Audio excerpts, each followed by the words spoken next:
Starting in the 80s, two monsters of metal seemed to be always pushed up against one another.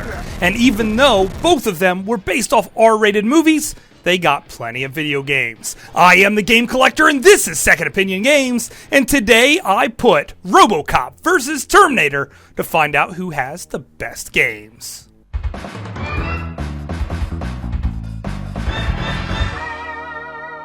Second Opinion Games. Growing up in the early 80s, I was way too young to be watching RoboCop. After all, it was an R-rated film, and it was pretty gruesome. So when it appeared in my arcade, I just had to play it. I considered myself drawn into the machine every single time. And that's probably because it only cost $0.25 to beat the first level of the game. However, after that, things started getting pretty expensive pretty quick. So when it starts off, you are just walking with you and your fists, beating the crap out of everything, including motorcycles that explode in the most awesome fashion. Eventually, you will get to the point where you can pull out your gun and then really get to work distributing your own justice amongst the criminal types.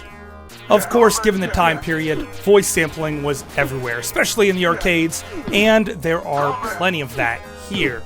Also, RoboCop is a giant big hunk of metal, so you could expect him to jump and perform kind of like a giant hunk of metal would. The controls are very stiff and awkward, and even though he has tons of armor, he dies relatively quick, leading you to play very careful.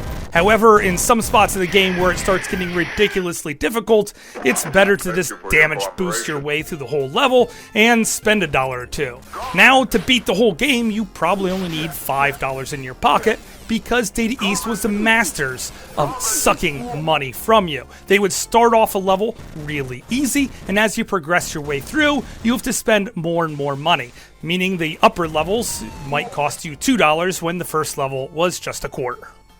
Now, just so you don't feel cheated here, they have a bonus shooting range section where you cannot die and you want to get the highest percentage you possibly can. This feels really nice, and if you do particularly well, you're even going to get some health back starting off the next level, because this is one of those games that doesn't give you a full health bar at the beginning of each level. Just another way Data East sucks those quarters out of you. Along the way, you're going to recognize some locations straight from the movie, and a few more to just piled in there for padded filler, because a lot of times when these movies are made, they're not really thinking video games when they're doing them. There's even power-ups of different stronger weapons, also ripped straight from the movie. However, when you die, they suddenly go away. Now, RoboCop in the arcade isn't perfect, but it's certainly a lot better than anything we got for the NES or the Super Nintendo. So when I think RoboCop, I always go towards the arcade machine.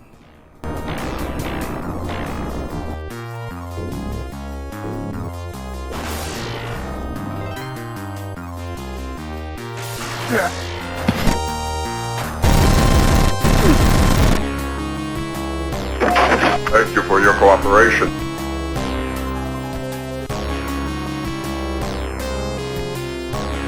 Murphy. Now, as far as Terminator games are concerned, the majority of them are total crap. Even though I'm not showing it off here at all, Terminator for the Sega CD sounds really good, but you know, the controls just aren't the best, and I think they could have done a lot more with it. However, the games that you are taking a look at for the Super Nintendo and Sega Genesis respectively are total garbage. So when I thought, what is the best Terminator game? I had to look a little bit farther into the future. And that's where Terminator Salvation steps in.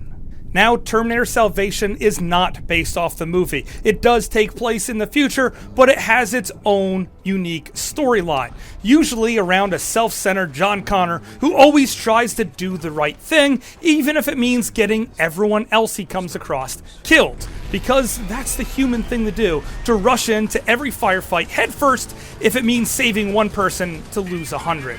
And in his opinion, that means that the robots will win if we don't save that one person. So that's where our story picks off, as you're going on a rescue mission to save a couple of people and get everyone on your team murdered. Now this came out when Gears of War was going super strong, leading a lot of people to say, hey, this isn't Gears of War, so it gets a horrible review score. I doubt anyone even put that much time into the game, because if they did, they would have noticed how true to the source it is. Every single Terminator you come across feels like a boss. You die fast because, after all, you are just a fleshy meatbag going up against some hard metal. Using your skills to outflank your opponents are completely necessary, and the game is best played co-op, but it is not necessary to have a good time with this one. The weapons that you're given are always plentiful and at your disposal, such as grenade launchers and RPGs. Heck, I played through the whole game using mostly the shotgun because ammo for it is everywhere and it does a great amount of damage. Don't be afraid to use your grenades whenever you get them, and I even recommend carrying an RPG on your back at all times, just so you can take out a horde of enemies in case things get a little too thick. Terminator Salvation, between the voice acting, the controls, the explosions feeling terrific, staying true to the source material, everything feels terrific. And yes, there is not a lot of different type of Terminators and robots coming after you, because you know what the robots would do? If something works, they would keep making it and only make adjustments when those robots stopped being useful, meaning there wouldn't be that many different types of enemies to take down. This is smart thinking. Now, there are plenty of huge set pieces here, so you're never going to feel bored. There's going to be chase scenes and running scenes. There's going to be huge factories full of explosions and robots that you really shouldn't be able to take down, but somehow you do. That human engineering and pushing forward, the drive, just always keeps you pushing forward until the end of this game. Even if you only planned on playing it for an hour for a stupid YouTube video, you'll probably end up seeing the end of it, because it's just that good.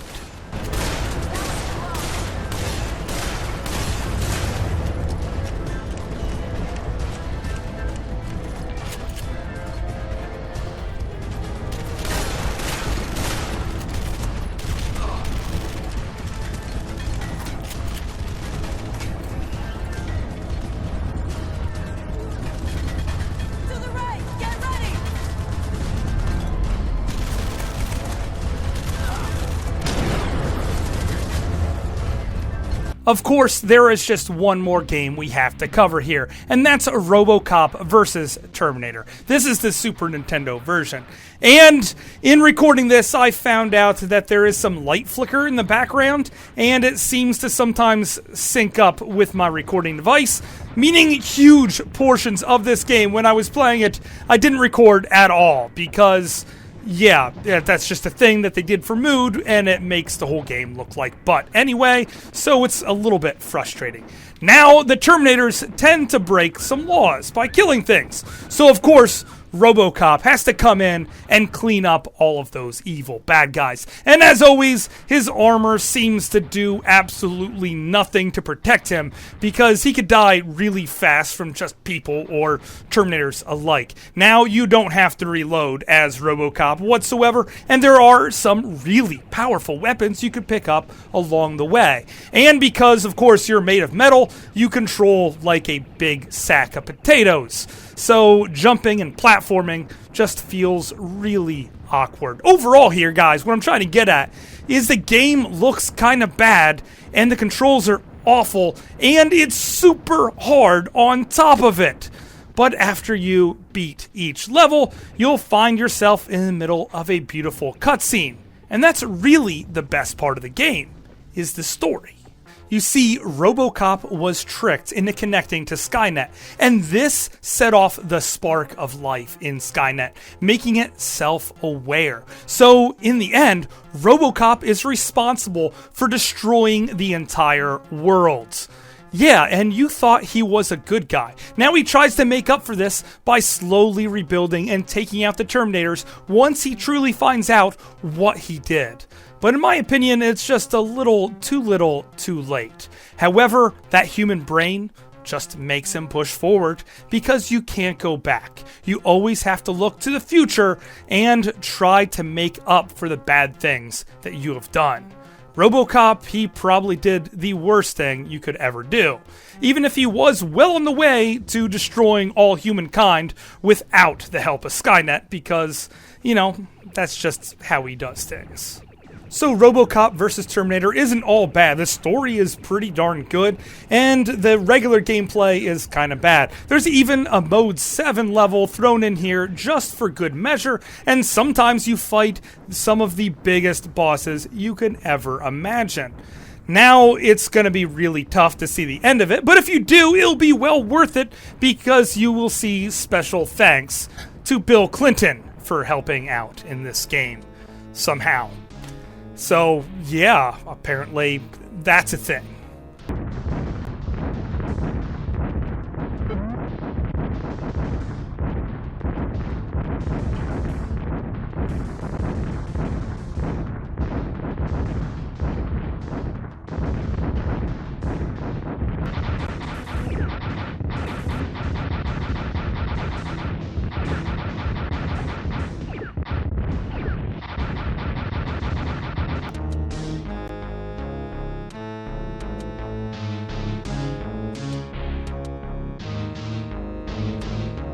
Overall, I'm going to say Terminator Salvation is the best game on this list, so you pretty much have to pick that one up. However, if you happen to be in the arcades and you see a RoboCop machine, at least play through that first level, because it is really satisfying. And, you know what, in general, RoboCop versus Terminator, it's still sort of worth playing, even if it is a pain in the butt. And, of course, that's all my opinion. Thanks for watching.